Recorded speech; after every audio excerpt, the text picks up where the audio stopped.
We live in a world obsessed with strategy. Want to grow a business, get the right marketing strategy, want to get fit, follow the right diet strategy, want to reduce anxiety.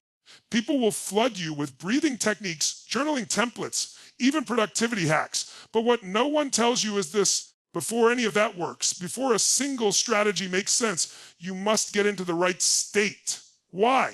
Because if you're in a lousy state, even the best strategy looks useless. If you're feeling overwhelmed, anxious, or defeated, no plan, no routine, no advice is going to click. You'll reject it.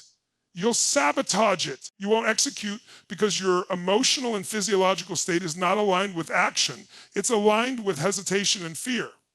On the other hand, if you're in a peak state, if your mind is clear, your body is alive, your emotions are elevated, suddenly what once looked complicated becomes simple. You feel possibility. You feel energy. And when you have energy, you take action. That's the difference. And it's everything. Let's say someone is in a state of total stress, tight chest, shallow breathing, hunch posture, mind racing with worst case scenarios. In that state, they could be handed the world's most proven method to eliminate anxiety and still do nothing with it. Why? Because their system is not open to receiving. They're trapped in survival mode. They're not in a space to learn, adapt, or move forward. Their state is creating their reality, not the lack of strategy. You must reverse that. You must prioritize state first, always. State is the foundation. It's not just about how you think, it's about how you breath, how you move, what you're focusing on in the moment. If you control that, you change your experience of reality immediately. Think about it. Have you ever been in a low energy state where everything felt hard and then something shifted? Maybe music, maybe movement, maybe laughter, and all of a sudden you're powerful again. That wasn't a change in circumstances. That was a change in state. Your physiology is the fastest way to shift it. Try slutching, frowning, and breathing shallowly while trying to feel optimistic. You can't. It's nearly impossible. But stand tall. Pull your shoulders back. Breathe fully into your lungs. You have a screw life and raise your voice. Try staying anxious in that posture. You'll feel resistance because that physical state doesn't match the emotion of fear. That's the secret your body's been holding all along. So when you feel stress or fear creeping in, you don't need more information. You need transformation. And that starts with shifting your state. Instead of diving into problem-solving mode, you need to interrupt the emotion and activate your power first. How? Move your body with intensity. Blast music that energizes you. Change your breathing. Change your posture. Jump, shake, stretch, yell, run. Whatever it takes to break the pattern of fear, install the pattern of strength. Once you're in a peak emotional state, now you're ready to look at the strategy. Now you can think. Now you can plan. Now you can make decisions that actually move you forward instead of decisions made out of panic or paralysis. When you train yourself to live in an empowered state, strategy becomes secondary because you'll instinctively find what works. You'll try more, you'll persist longer, you'll bounce back faster. You'll respond to life from a place of vision instead of victimhood. And the best part, this isn't about pretending to be happy or forcing positivity. It's about accessing what's already in you. The version of you that shows up when your back is against the wall, when you're locked in, when you're alive. That version of you doesn't need permission. It doesn't overthink. It doesn't live in hesitation. That version takes action. That version doesn't ask, what if it goes wrong? It asks, what if this changes everything? If you can master your state, you'll never be a slave to circumstance again. Because while you can't always control what shows up in life, you can always control how you show up. And that's the ultimate power. That's how you turn fear into clarity, stress into strength, and anxiety into momentum. You don't get there by overanalyzing or spiraling into worst-case scenarios. You get there by deciding right now to own your energy. And once your energy shifts, your brain follows. Your emotions follow. Your confidence follows. Your strategy finally lands. But none of that is possible when you're a depleted, anxious, or reactive state. And so the rule is simple. Always state first, strategy second. That's the foundation of transformation. That's how you prime your brain to rise when everything else is pulling you down. That's how you access your highest self in the middle of chows, not after ends, but while it's still happening. Because peak performance, emotional mastery, and mental clarity don't wait for calm. They're created by you in real time when you learn to flip the switch, and that switch lives in your state. Emotion is not just something you feel. It's something you do. It's not some mystical force that shows up randomly. It's the result of pattern-tition. Habit-ition in how you move, how you breathe, and how you carry yourself. If you want to change how you feel, you must change how you use your body, because emotion is built on physiology. If your body doesn't change, your emotional patterns won't either. Most people walk through life believing that how they feel is determined by what happens to them. They think, if I'm stressed, it's because of my job, or if I'm anxious, it's because of my past. But that's not the whole truth. Yes, events can trigger emotions, but your body is the amplifier. Your physiology decides whether that emotion sticks around, gets bigger, or dies off. It's not the thought alone. It's how the body supports it. If you stay in the physical habits of anxiety, you'll keep getting the emotional experience of anxiety. If you break the physical pattern, you disrupt the emotional cycle. Think about someone who is depressed. What do they look like? Shoulders slumped forward, eyes cast down, breathing shallow, voice low. That's not just how depression feels. That's how it moves through the body. And if you try to stay in that posture and suddenly feel confident, it won't happen. The posture doesn't allow it. It's a feedback loop. The body reinforces the mind, and the mind reinforces the body. But here's the leverage point your physiology can shift in an instant. You don't have to wait for your thoughts to catch up. You don't have to analyze your childhood or write in a journal for an hour. You can move. You can breathe differently, and in that instant, the emotion attached to the old pattern loses its grip. Your breath is one of the most direct ways to access your state. Think about when you're panicked, your breathing becomes rapid, shallow, erratic. That sends a signal to the nervous system that danger is present. It reinforces the panic. But now flip it. What happens when you take slow, deep, intentional breaths? The signal changes, the body interprets safety, the nervous system calms, and your mind follows. This isn't theory, it's biology. It's how you're built, and it means you're not stuck with how you feel, you're just stuck in a physical pattern.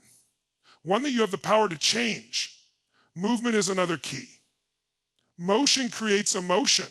When you move differently, you feel differently. You cannot walk with power and conviction and stay stuck in fear. It's not compatible. Your nervous system reads your movement and matches your emotional state to it.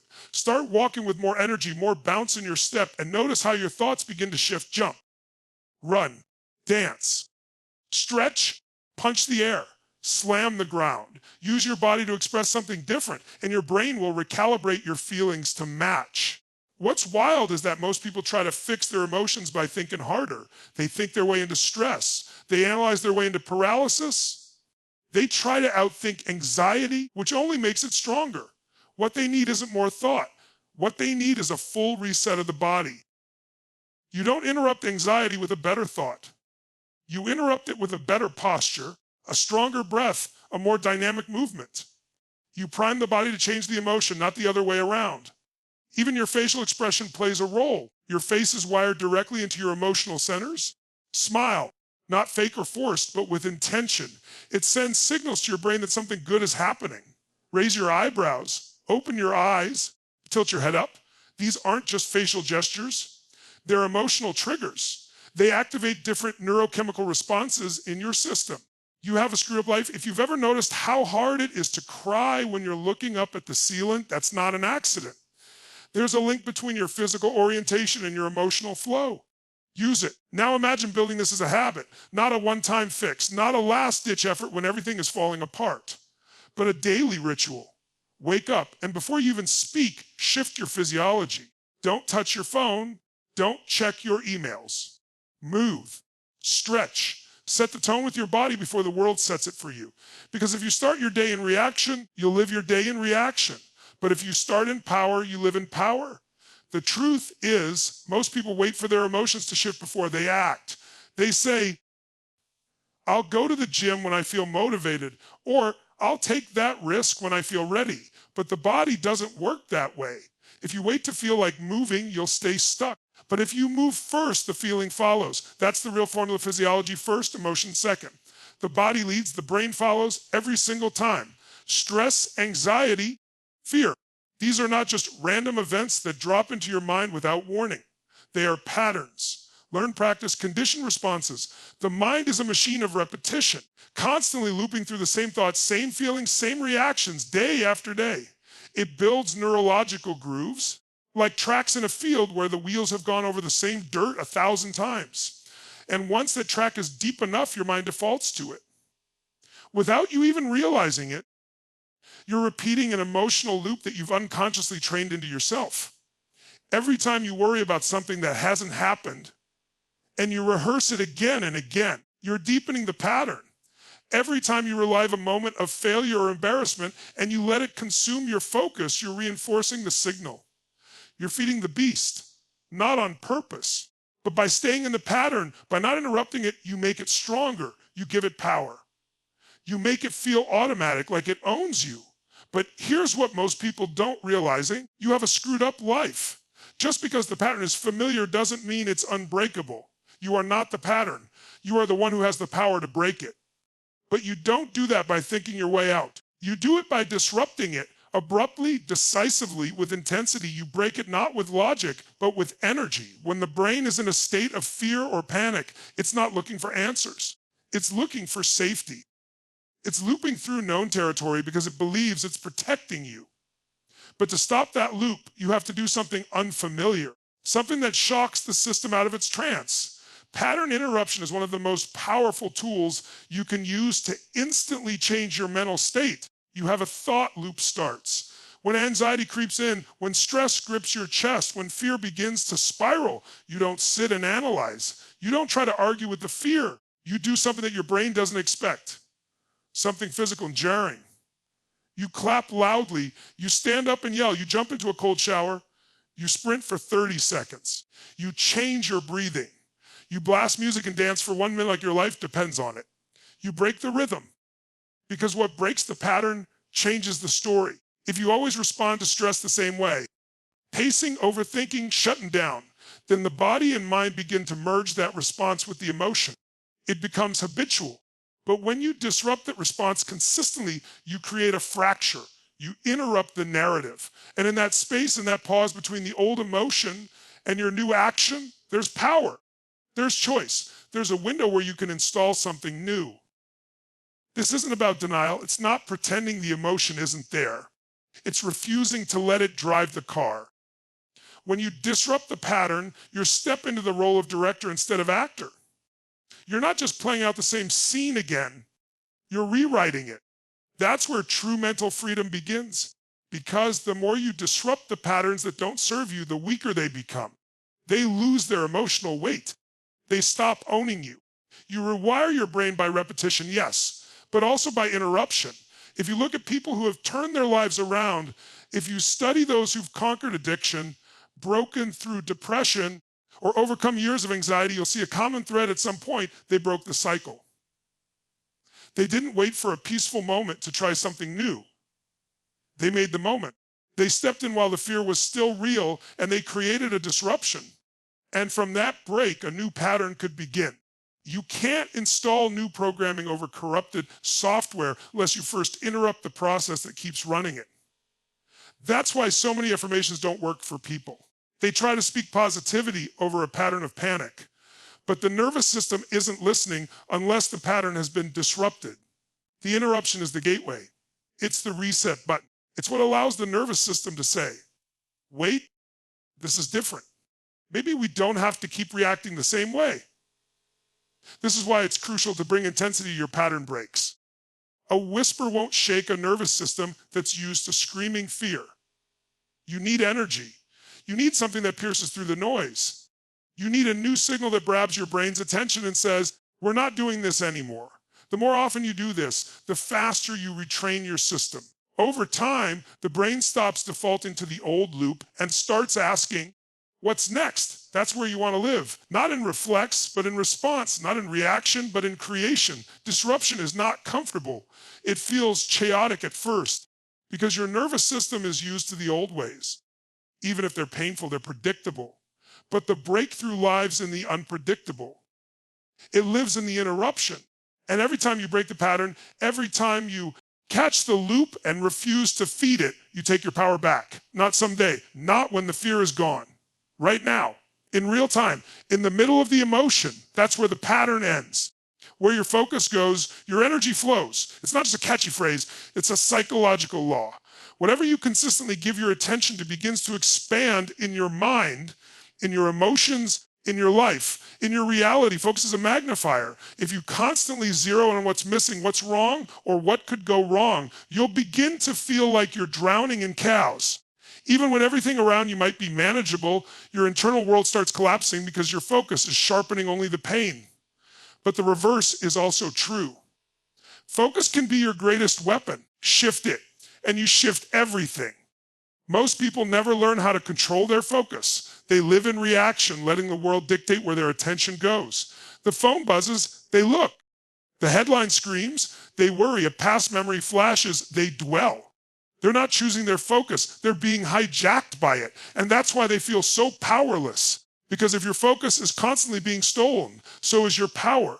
If you don't direct it consciously, it will be directed for you.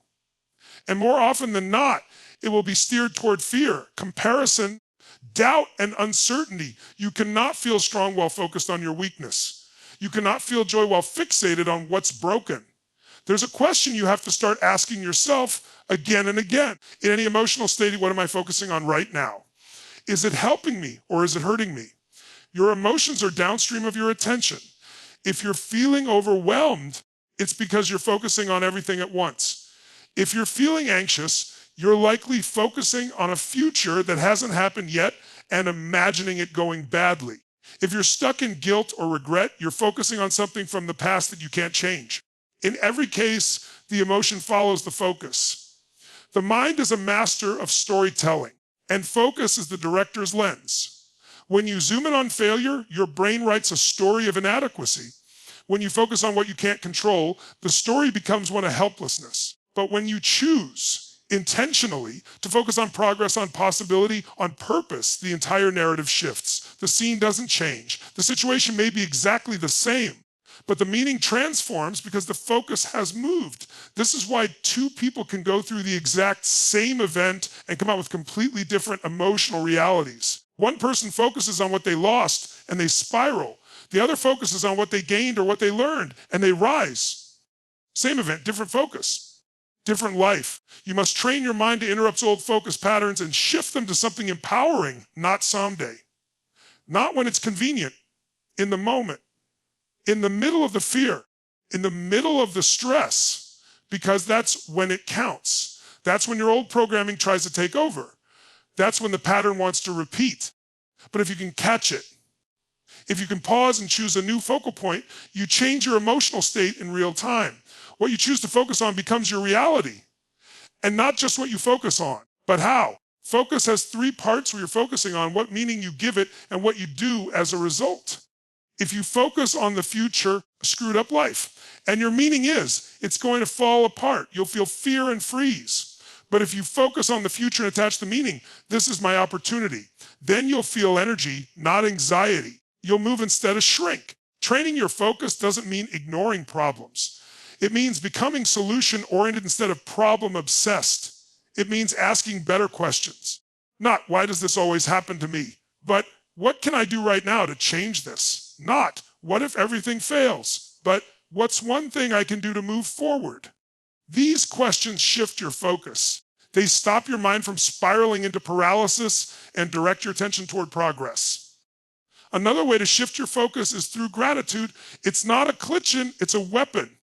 When your brain is stuck in fear, gratitude interrupts it like a sledgehammer. You can't feel anxiety and de-appreciation at the same time. They don't coexist. When you focus on what's already good, even in the smallest detail, you remind your nervous system that you are not in danger, you are not out of control, and you are not powerless. Gratitude shifts your focus to sufficiency, from lack to abundance, from fear to faith. Focus is not just a mental exercise, it's a skill. And like any skill, it grows stronger with use. Every time you catch yourself spiraling and redirect your attention, you build strength. You wire your brain to choose power instead of panic.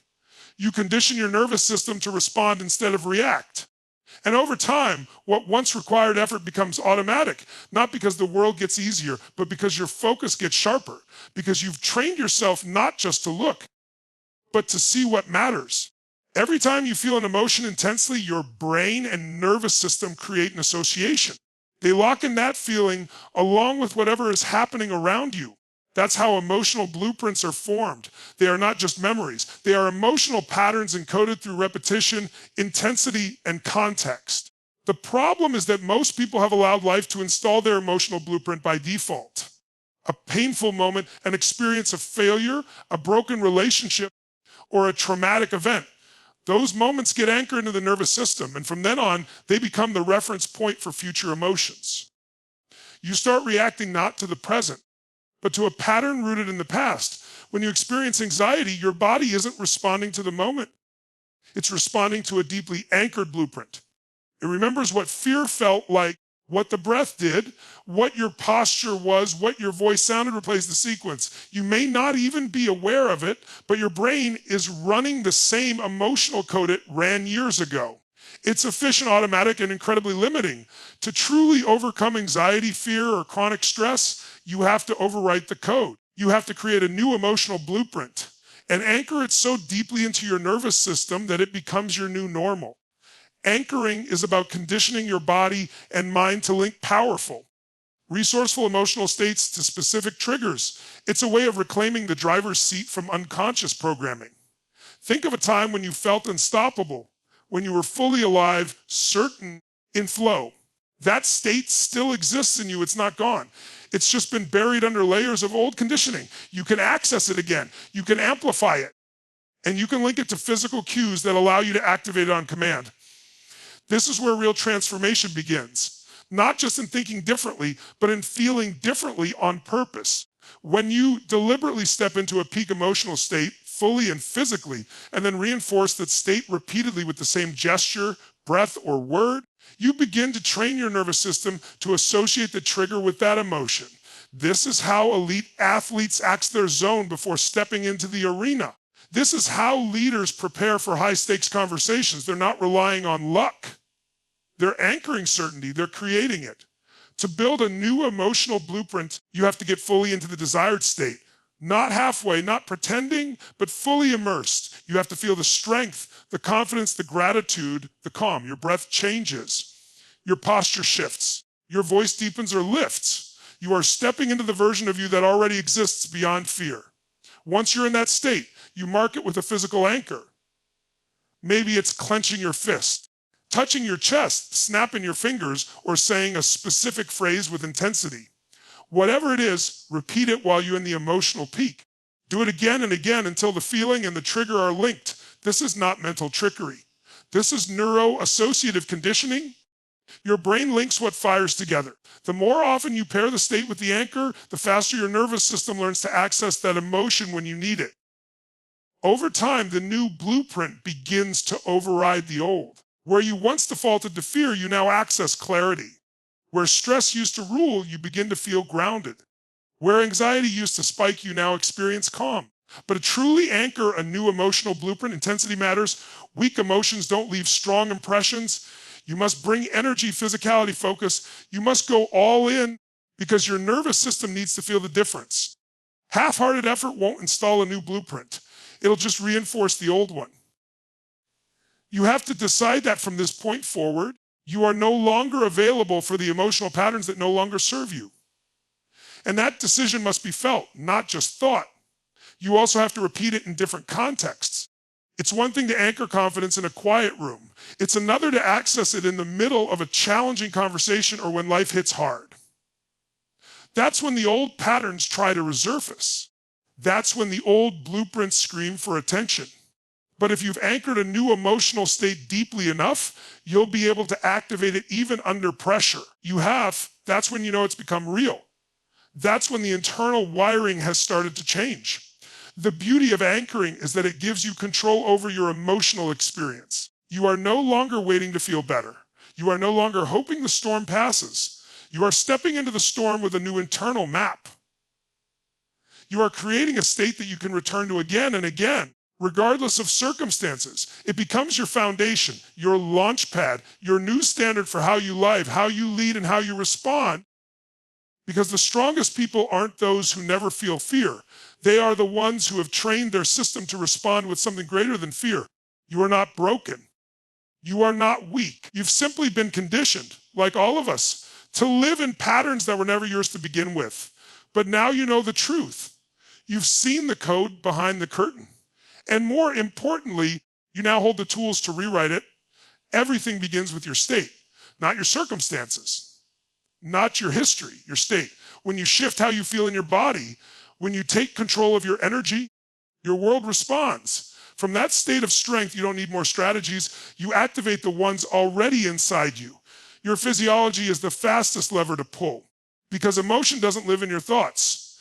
It lives in your breath, your posture, your movement. The moment you move differently, you begin to feel differently. And that's how you break the old loop, but breaking it isn't enough. You must disrupt the pattern that keeps running, not with logic, but with intensity, with deliberate, defiant action that says, this stops now. Every time you catch it and interrupt it, you're taking your power back one moment at a time, and then comes focus. That invisible force that shapes your emotional reality. Whatever you focus on, you feel. So focus on fear, and you feed it. Focus on power, and you step into it. Train your mind to look for possibility in the middle of pressure, and the world begins to respond differently to you. Finally, you must anchor that strength. Hardwire it into your nervous system. Make it yours. Don't just visit calm, visit courage. Live there. Condition your system to return to peace, to clarity, to power, no matter what chaos surrounds you. Because this isn't just about managing stress or quieting anxiety. This is about becoming the kind of person who commands their inner world so they can rise in any outer world. You weren't born to react. You were born to lead. Starting with yourself. Now you have the blueprint. Prime your brain. Own your state. Interrupt the fear. Shift the focus. Anchor the power. And never look back.